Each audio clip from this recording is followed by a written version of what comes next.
Just a quick video, guys, to show you how I would bend a crossover over a 15mm copper pipe. There's quite a few methods of doing it, but this is my method when I'm on the job.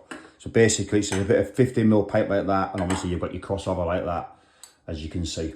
So basically I'm going to show you my method. It's quick and easy. So when you're on that job and you need to get over that 15mm pipe, like I say, it's quick and it gets you out of that trouble. If you're in a college and that, people use graph paper and stuff like that, but obviously when you're on a job, that's not feasible to be pulling out graph paper. You'd be there till 12 on the night, midnight, still doing the same installation. But anyways, this is how I do it, guys. So basically what I do, I put these monument pipe benders are brilliant, by the way. So this is, you put your 15mm pipe in the pipe bender, lock it in like that so it's nice and snug.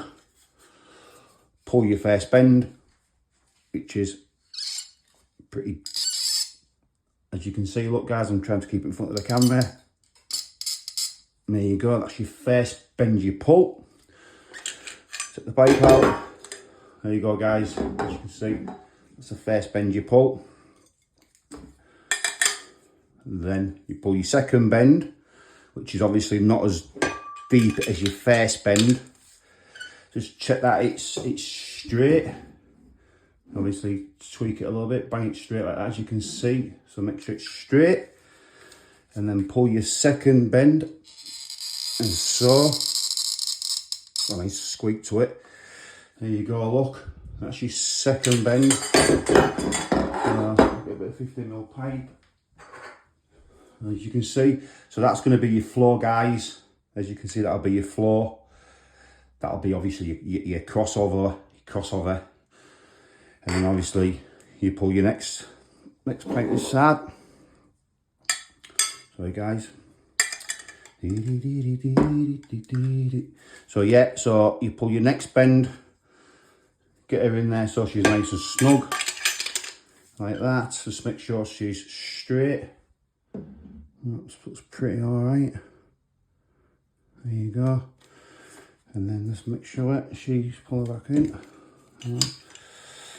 She can go a little bit more. That's it. There you go, guys. So as you pull this third bend, you can keep it straight with the first, with the actual straight bit of pipe. Look, I'm gonna try and get in front of the camera for you. So you pull your third bend in little increments like that. Keep checking. It's going to be level. With the other side of the passover, keep bending it a bit more. I think she may, just one more. And I'll do it. Yeah, I think that will do it, guys. Let's have a look. As you can see, there's your passover. Perfect.